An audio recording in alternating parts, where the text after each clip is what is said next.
The most sophisticated form of control does not restrict your movement.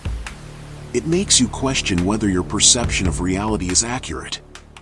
You have been trained to view the corporate ladder as a meritocracy. You believe that your advancement is determined by your competence, your data, and your results. This is the foundational illusion designed to keep you participating in a game where the rules are systematically rewritten behind your back. The most dangerous architecture you will ever encounter is not an aggressive competitor or a demanding superior.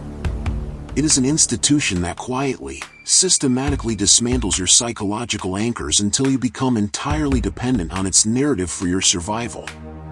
In the psychological underground, this is not called management. It is called institutional gaslighting. It is the calculated deployment of corporate doubt. It does not break your will through brute force or explicit penalties. It does not need to. It operates below the line of your conscious awareness, slowly eroding your confidence in your own memory, your own documentation, and your own sanity. When an institution decides to manage a high-performing or potentially disruptive asset, it does not challenge them directly. It introduces noise into their reality testing mechanisms. It makes the transparent opaque. It turns documented agreements into subjective interpretations. It forces you to second-guess the evidence of your own senses until you voluntarily surrender your autonomy to the collective consensus. If you are currently navigating a professional environment where the ground constantly feels unstable, where decisions shift without explanation, and where your successes are quietly historicized as failures, you are not experiencing poor organization. You are being targeted by a sophisticated control system. And the question is whether you have the hardness to anchor your reality, or whether you are already sinking into the institutional fog. Let us examine the mechanism, and deconstruct how organizations rewrite the truth. To survive in a competitive environment, you must first strip away the pop psychology definitions that have sanitized the concept of gaslighting.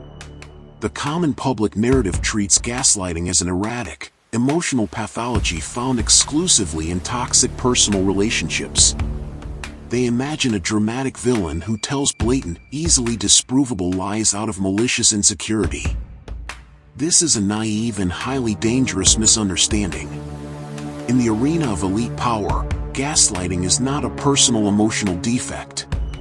It is a clinical, systemic, and highly structured organizational architecture.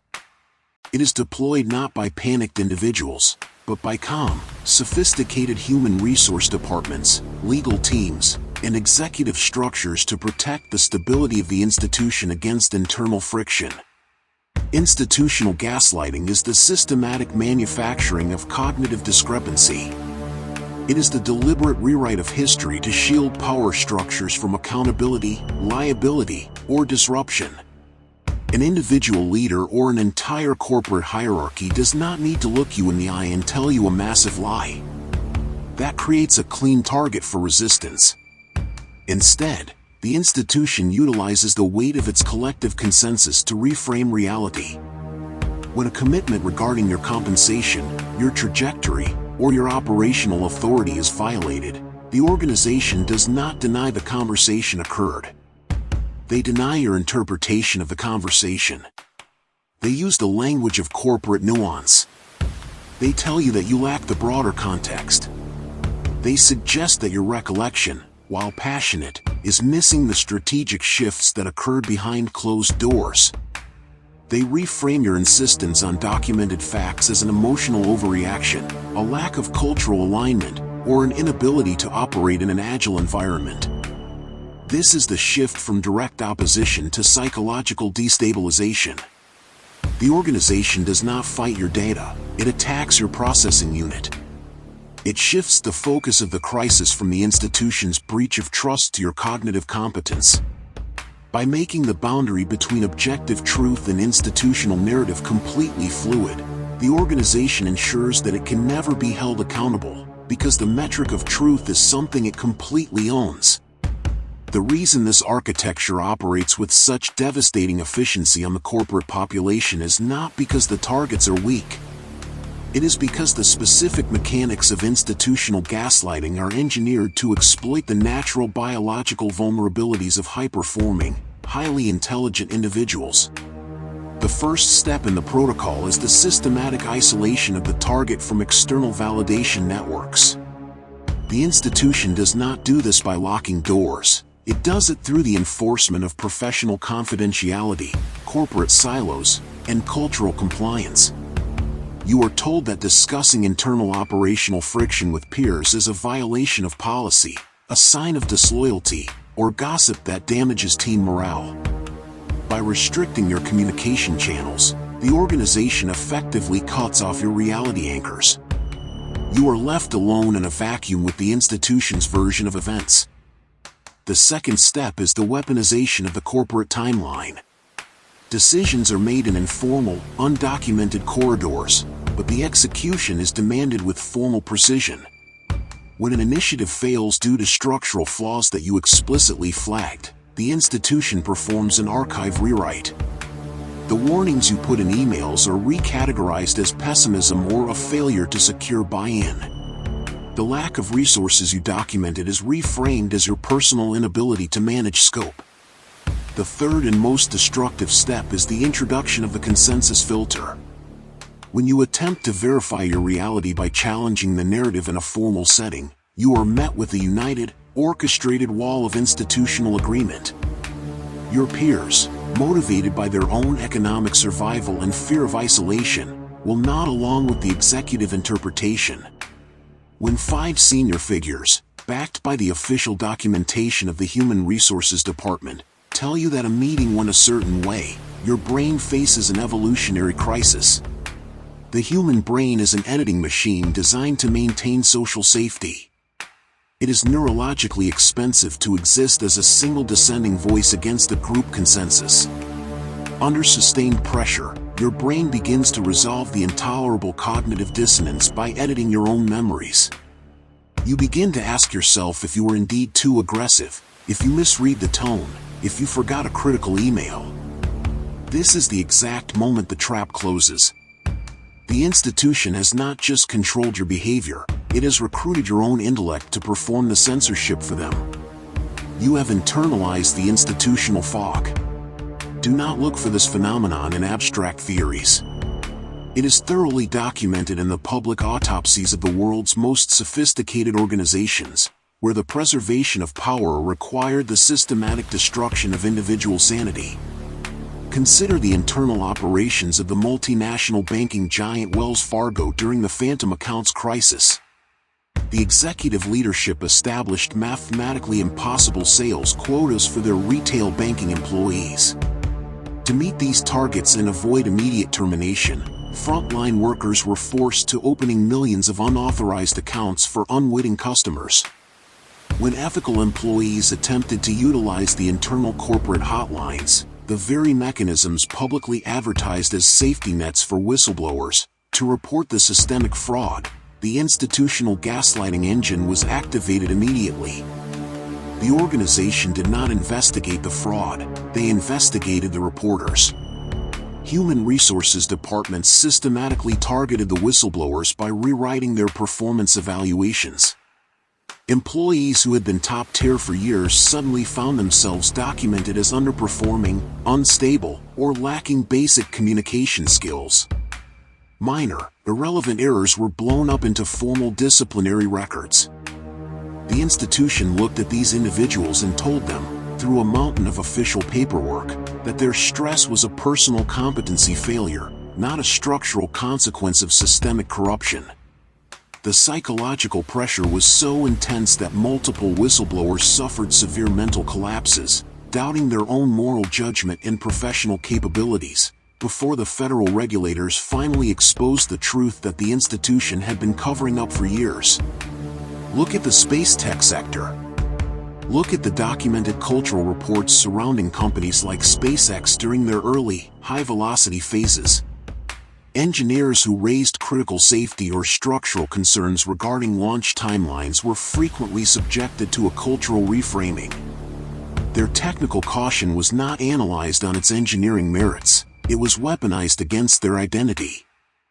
They were told they were not hardcore enough, that they lacked the mission-critical mindset, or that their anxiety was proof they couldn't handle the elite pace. The data didn't change, but the psychological framing turned an act of objective engineering competence into a personal character flaw. The institution preserved its timeline by making the individual doubt their own professional standard. The most uncomfortable revelation of this psychological autopsy is the fact that high intelligence is not a shield against institutional gaslighting.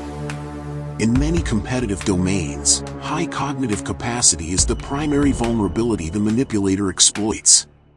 An individual with a low IQ or a primitive worldview processes conflict in binary terms.